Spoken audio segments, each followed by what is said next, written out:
नमस्कार साथियों, मैं हूं संदीप बिश्नोई और आप देख रहे हैं अपना मनपसंद यूट्यूब चैनल और फेसबुक पेज, जिसमें सभी साथियों का एक बार तो स्वागत है। रोज़ाना 9 बजे लाइव आने का अपना रूटीन है और आज आपके साथ लाइव। ऊपर का टाइटल साथियों आपने देखा ही होगा, ऊपर का टाइटल आपके सामने देखा ही है। सरसों में सुधार, गेहूं पे खतरे के जो बादल है वो मंडरा रहे हैं। खतरे के बादल मेरे अनुसार से मंडरा रहे हैं। हो सकता है गेहूं में भैया के पुनः तेजी देखने को मिले, अच्छा भविष्य हो, लेकिन जो मेरे अनुसार से जो स्थिति है, जो अपडेट है, वो मैं आपके साथ शेयर कर रहा हूँ। आशा करूँगा ऐसा ना हो आज जो मैं आपको अपडेट देने जा रहा हूँ। तो जो साथी रेगुलर मेरी वीडियो देख रहे हैं वो शेयर ज़रूर कर दें भाई, क्योंकि किसान से संबंधित अपने चर्चा करते हैं, किसान से संबंधित अपने पेज पे वीडियो डालते हैं, तो ज़्यादा से ज़्यादा आप शेयर कर दिए करें तो मेरे विचार से किसान भाइयों को बेनिफिट है। सरसों में साथियों पिछले 2 दिनों से थोड़ा थोड़ा सुधार बन रहा है और इस कदर अगर सुधार बढ़ता है तो आने वाले समय में सरसों अच्छे भाव में देखने को मिल सकती है। हालांकि ऐसी कोई स्थितियां नहीं थी जिसके आधार पर सरसों में मंदा देखने को मिले और सरसों इस कदर मंदी हो जिस कदर मंदी है। सरसों सिर्फ इसलिए मंदी है कि बाजार में दबाव बनाया जा सके और किसानों से घरों में से सरसों निकाल के बाजार तक डिलीवरी दी जा सके। तो वर्तमान समय की जो अपडेट है वो ये है कि साथियों अगर यही स्थिति बनी रही तो मेरे अनुमान से आने वाले समय में सरसों में पुनः तेजी बढ़ेगी, क्योंकि बाजार में सरसों की किल्लत को लेके काफ़ी बड़ी समस्या हुई है और बहुत से किसानों ने रोकी भी है। क्योंकि अब जिस किसान ने रोकी है, इतने दिन अगर जिस किसान ने अपनी फसल रोक ली है, जाहिर सी बात है वो आगे लंबे समय तक भी रोक सकता है। मेरे विचार से आवाज़ कम नहीं होनी चाहिए, अगर कम है तो ऑप्शन भी नहीं है बात दूसरा कि अपने इससे ज़्यादा आवाज़ कर सकें। और अगर आवाज़ में कोई परिवर्तन हुआ है तो भाई कमेंट कर ज़रूर बता दें। तो सरसों को लेके जो साथियों मेरा अनुमान है वो ये है, जब तक बाज़ार पे दबाव बना रहेगा सरसों के भाव में उछाल आना संभव है। और जो साथी ये पूछ रहे हैं कि सरसों को रोकें या बेचें, डिसीज़न आपने लेना है। रोकना या बेचना वो आपके अनुसार आपने डिसीज़न लेना है, लेकिन मेरे अनुमान से सरसों में साथियों तेज़ी बढ़ सकती है। अब तेज़ी कितनी बढ़े कह नहीं सकता, लेकिन वो 8,000 वाले 8500 9,000 वाले भाव आने चाहिए। हो सकता है हमें इंतज़ार करना पड़े, क्योंकि जिस कदर बाज़ार में सरसों के तेल को लेके महामारी चल रही है उस अनुसार से बाज़ार में तेज़ी आने की संभावना है। अब बात कर लेता हूँ गेहूं को लेके। गेहूं में कब तक आएगी, देखो कब तक का कह नहीं सकता, लेकिन अनुमान ये है कि तेज़ी आने की संभावना है। क्योंकि सरसों पिछले 2 दिनों की अगर मैं बात करूं तो 100 रुपये से लेके 200 रुपये तक सुधार हुई है। 100 रुपये से 200 रुपये तक सरसों सुधार हुई है, मतलब धीरे धीरे बाज़ार सुधार हो रहा है। और इसी तरह अगर बाज़ार सुधार होता रहा तो आपको भी पता है सरसों 10,000 15,000 20,000 भी जा सकते हैं, लेकिन ये चीज़ें संभव नहीं है। 2-4 दिन बाज़ार सुधरेगा, फिर 1-2 दिन बाज़ार डाउन होना भी ज़रूरी है। क्योंकि अगर इस तरह से बाज़ार सुधरना शुरू हो गया तो जायज़ सी बात है फिर हमने बेचनी भी नहीं है। क्योंकि 90% किसान अपनी फसल उस समय बेचता है जिस समय बाज़ार डाउन हो रहा है, बाज़ार मंदे की ओर जा रहा है। जब तक तेज़ी आती है हम नहीं बेचते और हमें तेज़ी का इंतज़ार करते हैं कि भैया थोड़ी और तेज़ी आए, थोड़ी और तेज़ी है, थोड़ी और तेज़ी है। तो इसी उम्मीद से हम लगे रहते हैं और बैठे रहते हैं, इंतज़ार करते रहते हैं। और जैसे ही बाज़ार डाउन होना शुरू होता है हम अपनी फसलें बेचनी शुरू कर देते हैं। लेकिन इस बार ऐसा नहीं है। क्योंकि इस बार बाज़ार में जो लाला जी की जो पॉलिसी है, जो बनिए की जो पॉलिसी है, वो सारे किसान साथी लगभग समझ चुके हैं और उम्मीद है आने वाले समय में ये चीज़ें सारी समझेंगे। यार आप ये भी बोलते हो जो तेज़ी नहीं आएगी और फिर आप आएगी बात। देखो तेज़ी अगर मुझे लग रहा है ना भाई तेज़ी आ रही है तो भाई अपने तेज़ी दे देंगे। अपने को लगे कि भैया तेज़ी नहीं आ रही है तो अपने कह देते हैं भैया नहीं आएगी, इसमें कोई शक नहीं है। संदीप भाई जमींदार के ब्याज लग रहा है बेचने दो। देखो मैं आज तक किसी को ये नहीं कहा कि भैया अपनी फसल रोको। मैंने आज तक किसी भाई को ये नहीं कहा है आप अपनी फसल रोको। आगे तेजी मंदी आए ना आए किसी को पता नहीं है, ना मुझे पता है। मैं कोई ब्राह्मण पंडित विद्वान ज्योतिषी नहीं हूँ। ये बातें मैं हज़ारों वीडियो में कह चुका हूँ कि भैया पता नहीं रहता आगे का तेजी मंदी का। आप अपनी परिवार की स्थिति देख के अपनी फसल को बेचें भाई, आप अपना ब्याज देख के बेचें। हालांकि सरसों के निकलने से पहले ही मैंने तो ये कहा था 1 क्विंटल पे मैं 20 किलो सरसों मान के चलता हूँ सूखेगी, और एवरेज की हम बात करें तो 10 किलो। 1 क्विंटल पे अगर 10 किलो सरसों सूख भी जाती है तो 10 किलो का भाव कर लो, ब्याज का 2 रुपये वाला ब्याज कर लो, कुल कैलकुलेशन कर लो। अगर आप 6 महीने सरसों रोकते हैं तो 6 महीने में उसका वज़न और ब्याज दोनों करके अगर तेज़ी भी आती है तो 1000 रुपये तक तेज़ी आती है तो भी हमें कोई फ़ायदा नहीं है। ये बात तो मैंने पहले भी कही थी, लेकिन फिर भी आपकी इच्छा है भाई, जैसी आप करना चाहें वैसे। लेकिन आप ये मान के चलो मैंने किसी वीडियो में ये नहीं कहा कि आप अपनी फसल रोक लो और अच्छे भाव आएंगे और उस समय आप बेच लो। मेरा उम्मीद ये है, मुझे उम्मीद ये है कि आने वाले समय में सरसों में तेज़ी आ सकती है। ये बात मैं कह रहा हूँ भाई, मुझे उम्मीद है आने वाले समय में सरसों में तेज़ी आ सकती है। बेचनी आपने है, रोकनी आपने है, मन आपका करे उस दिन आप बेचो। क्योंकि आपने अगर मेरी वीडियो देख के रोकी और माना कि आपको बेनिफिट हुआ लाख रुपये का, तो आपने मुझे 100 रुपये भी नहीं देने हैं। और अगर आपको नुकसान 100 रुपये का हो लिया ना तो आपने कमेंट में बदियाँ गालियाँ तो मुझे दे ही देनी है।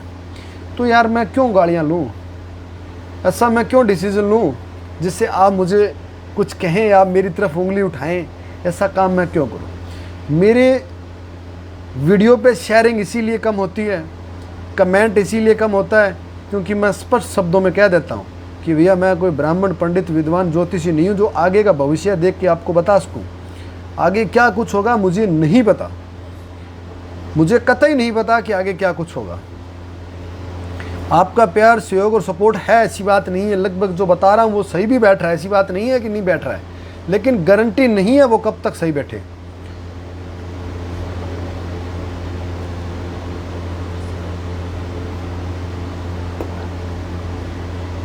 आप पुराने साथी मेरी वीडियो देख रहे हो, आपको मेरी वीडियो से क्या कुछ अनुमान लग रहा है? आपको क्या लग रहा है कि जो मैं बता रहा हूँ वो सही बैठ रहा है कि नहीं बैठ रहा?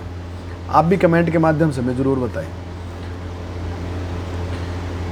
तो गेहूं को लेके जो बड़ी अपडेट है मेरे पास साथियों वो ये है कि जिस कदर गेहूं हमारी एक्सपोर्ट होने के लिए बाहर चली जाती है, जहाज़ भर के लाखों टन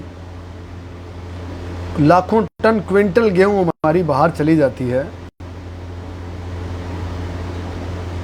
बिल्कुल मैं दोनों तरफ से ही बोलता हूँ भाई, क्योंकि जिस दिन मंदी रहेगी उस दिन मंदी बोलेंगे, जिस दिन तेजी रहेगी उस दिन तेजी बोलेंगे अपने को।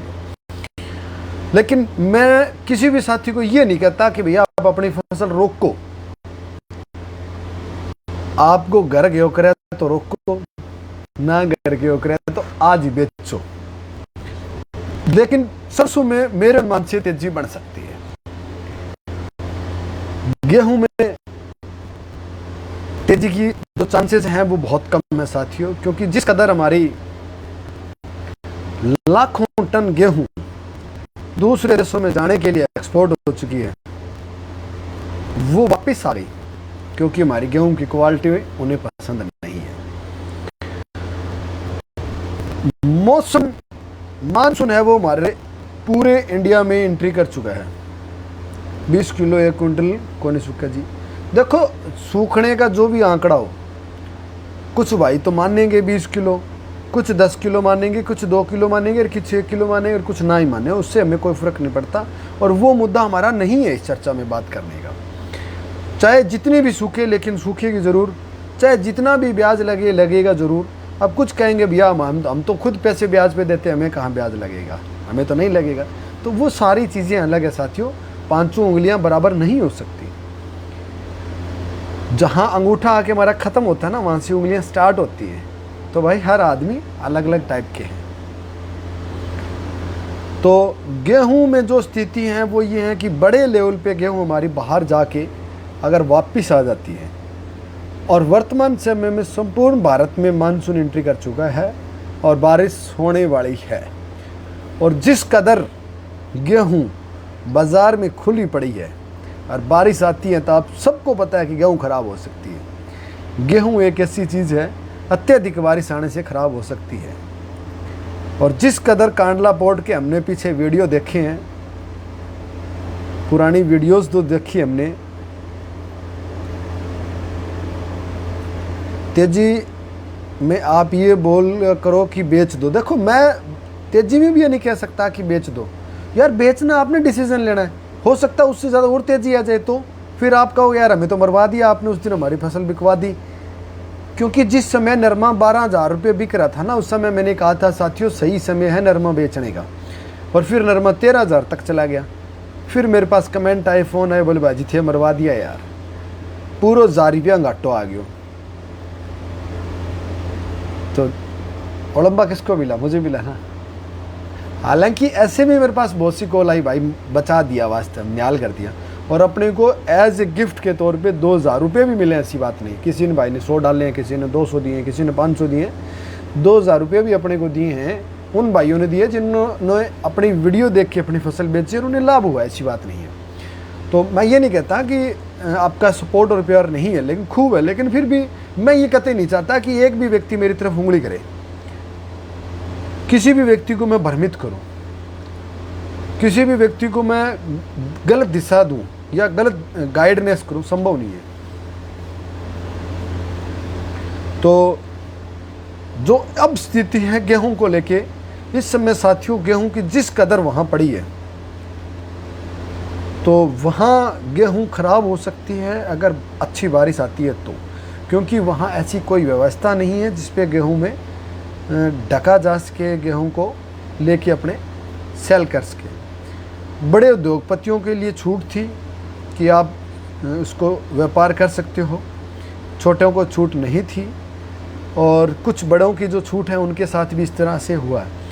तो जिन व्यापारियों के यहाँ अभी वर्तमान समय में, छोटे व्यापारी जो हैं उनके यहाँ गेहूं का स्टॉक कर रखा है, अभी जिन्होंने गोदाम में भर रखी है गेहूं, उन्होंने इस सोच के साथ खरीदी थी कि भैया हम आगे आने वाले समय में अच्छे महंगे भाव में गेहूं बेचेंगे, और गेहूं उसी गेहूं के ऊपर तलवार लटक रही है जो जहाज में शिपमेंट में लोड हो चुकी है, जो अपने इंडिया से बाहर निकल चुकी है और जो अगले देश में पहुंचने वाली जगह पहुंच भी चुकी है, उस पर भी जब तलवार लटक सकती है तो यार अपने गोदाम वाली सरसों और गोदाम वाले गेहूं का सोचो क्या हाल होगा। तो भय तो है, ऐसी बात नहीं है, और मामला गड़बड़ भी है साथियों। आवाज़ अगर नहीं आ रही है तो दिक्कत ही है, लेकिन क्या करें फिर भी, या तो वीडियो काट के दोबारा लाइव आ जाता हूँ। अगर आपको यूँ लगे कि आवाज़ नहीं आ रही है, काम नहीं चल रहा है, तो हम काट के दोबारा लाइव आ सकते हैं।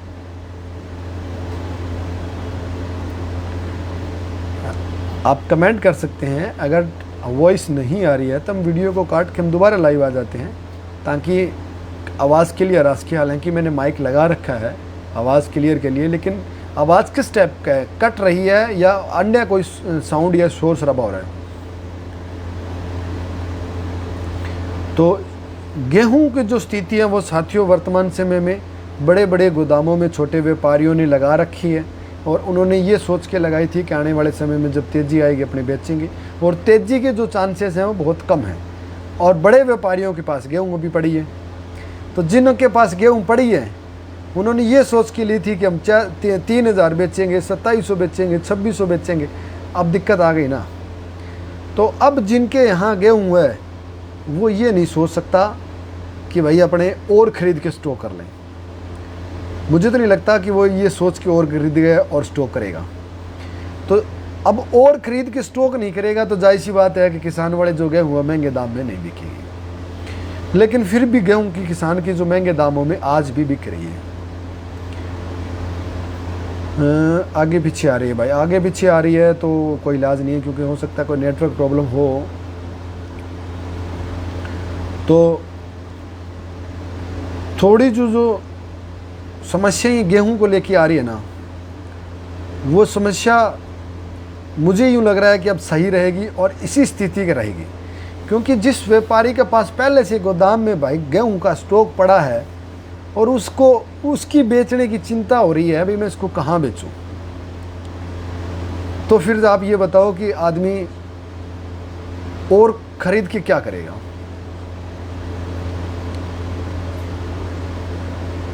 चलो साथियों, मैं इस लाइव को काट के ना जस्ट 1 सेकंड में दोबारा आता हूँ। जो साथी जुड़ना चाहें वो जुड़े, क्योंकि ये टेक्निकल प्रॉब्लम है जो अपने हाथ में नहीं है। मैं इस वीडियो को यहीं ऐड करता हूँ और दोबारा लाइव आने की कोशिश करता हूँ आपके साथ। तो सारे साथियों से एक बार मैं पुनः जय जवान जय किसान का कमेंट करने की ज़रूर उम्मीद करूँगा कि आप कमेंट करें।